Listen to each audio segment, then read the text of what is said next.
আজকের মূল প্রোগ্রামটা হচ্ছে প্রধান উপদেষ্টার এই যে ওয়ার্ল্ড ফুড ফোরামের যে ফ্ল্যাগশিপ যে প্রোগ্রাম, ওইখানে উনি কিনোট স্পিকার হিসেবে বক্তৃতা করবেন। এখানে 2-3 জন কিনোট স্পিকার আছেন, উনি অন্যতম। তো ওনার স্পিচটা খুবই ইম্পর্টেন্ট। ওইখানে উনি গ্লোবাল যে হাঙ্গার চলছে সেটার উপর বলবেন, গ্লোবাল কনফ্লিক্টগুলো আছে সেগুলো নিয়ে বলবেন, যে কনফ্লিক্টের কারণে কিভাবে হাঙ্গার বাড়ছে গ্লোবাল পৃথিবীতে। মানে দেখা যাচ্ছে যে উইপেনাইজেশন, প্রচুর মানে অস্ত্র ঝনঝনানি হচ্ছে পুরো পৃথিবী জুড়েই, অথচ হাঙ্গারের এগেনস্টে ফাইটের ব্যাপারে তেমন একটা কমিটমেন্ট অনেকের মধ্যে নাই। সেগুলো নিয়ে বলবেন। উনি একটা 6 পয়েন্টের একটা আউটলাইন দিবেন, ওনার একটা প্রস্তাবনা দিবেন। তার মধ্যে যেগুলো আছে আমি এটা আপনাকে পড়ে শোনাতে পারি। সেটা হচ্ছে break the hunger conflict cycle, সেটার উপরে বলবেন। তারপরে প্রমিস রাখার কথা বলবেন, রিজিওনাল ফুড ব্যাংক তৈরি করার কথা বলবেন, লোকাল এন্টারপ্রেনারদের সাপোর্ট দেওয়ার কথা বলবেন। তারপরে এক্সপোর্টের যে ব্যান আছে অনেক জায়গায় সেটা নিয়ে বলবেন, এবং access to technology and innovation.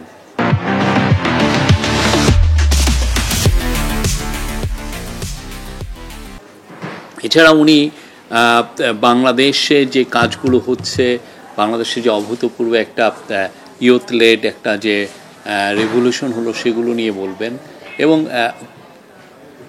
Agri entrepreneurship, তারপরে এগ্রি কালচারে আরও বেশি সোশ্যাল বিজনেসের প্রয়োজন সেগুলো নিয়ে বলবেন, এবং ওয়ার্ল্ড অফ 3.0 যেটা নিয়ে উনি যে ভিশনের কথা উনি বলেন, সেই ভিশনটা নিয়ে আরও জোর করে বলবেন। এই জন্য যে বাংলাদেশ এই যে সোসাইটি বা যেই সিভিলাইজেশন আমরা ক্রিয়েট করছি, হ্যাঁ, সেখানে এত বেশি ওয়েস্ট, এবং সেটা এত বেশি মানে এটা একটা সেলফ ডিস্ট্রাকটিভ একটা সিভিলাইজেশন। সেটাকে আমাদের যদি সেফগার্ড করতে হয়, নতুন একটা সিভিলাইজেশন করতে হবে, এবং সেই নতুন সিভিলাইজেশন করতে হলে we need a world of 3.0। স্যারের আজকে কর্মসূচি হচ্ছে, আমি 3.0 বলি, আমাদের 3.0 তো জানেন যে zero net carbon emission, zero unemployment, zero poverty, এটা হচ্ছে মেন। এবং এটার সাথে সম্পর্কিত হচ্ছে যে জিরো ওয়েলথ কনসেন্ট্রেশন, মানে আপনি ওয়েলথ অ্যাকুমুলেশন এত বাড়ছে, এবং এই পুরো পৃথিবীতে ইনইকুয়ালিটি এত বাড়ছে, কিছু লোকের কাছে অ্যাকুমুলেটেড হচ্ছে প্রচুর টাকা, বিলিয়নস অফ ডলার্স, আর কিছু লোক হাংরি থেকে যাচ্ছে। হাঙ্গার কোটি কোটি মানুষকে স্টক করে প্রতি বছর। আপনি গাজাতে দেখেছেন, গাজায় কি পরিমাণ মানুষ হাংরি ছিল। প্রফেসর ইউনূসের আজকের কর্মসূচির মধ্যে অন্যতম হচ্ছে যে ওনার সাথে ব্রাজিলিয়ার প্রেসিডেন্টের সাথে মিটিং হতে পারে, তারপরে জিবুতির প্রাইম মিনিস্টারের সাথে মিটিং হতে পারে, এবং উনি একটা গ্লোবাল অ্যালায়েন্স এগেনস্ট হাঙ্গারের একটা অফিস, সেটা ভিজিটে যাবেন। এবং ইতালির যে রাজধানী রোমের মেয়র রবার্ট গোয়ালতিয়েরি ওনাকে ওনার অফিসে ইনভাইট করেছেন, সেখানে উনি যেতে পারেন। গতকাল উনি তো 5টার সময় রোমে আসলেন, রোম এয়ারপোর্টে। এখান থেকে হোটেলে আসতে আসতে ওনার হাফ অ্যান আওয়ারের মতো সময় নিয়েছে। তারপরে উনি কিছু বিশ্রাম নেওয়ার পরে ইফাদ, আপনি জানেন, international fund for agricultural development, তার প্রেসিডেন্ট আলভেরো লারিও ওনার সাথে দেখা করতে এসেছিলেন। সাথে ওনার সাথে ছিলেন ওনাদের অ্যাসোসিয়েট ডিরেক্টর, যিনি বাংলাদেশে অনেক বছর কাটিয়েছেন। তারা এসেছিলেন ভিউ এক্সচেঞ্জ করার জন্য। বাংলাদেশের তাদের অনেকগুলো কমিটমেন্ট আছে, তারা অনেক বছর ধরে বাংলাদেশের বিভিন্ন এগ্রিকালচার রিলেটেড প্রজেক্টে তারা ফান্ডিং করেন। তারপরে ইদানিং ক্লাইমেট চেঞ্জ নিয়ে তারা ফান্ডিং করেন, ক্লাইমেট চেঞ্জকে কীভাবে রেজিস্ট করা যায়, কীভাবে ক্লাইমেট চেঞ্জ রেজিলিয়েন্ট এগ্রিকালচার আমরা যাতে এটা গ্রোথ হয় সেই বিষয়ে ওনারা অনেক ফান্ডিং করছেন।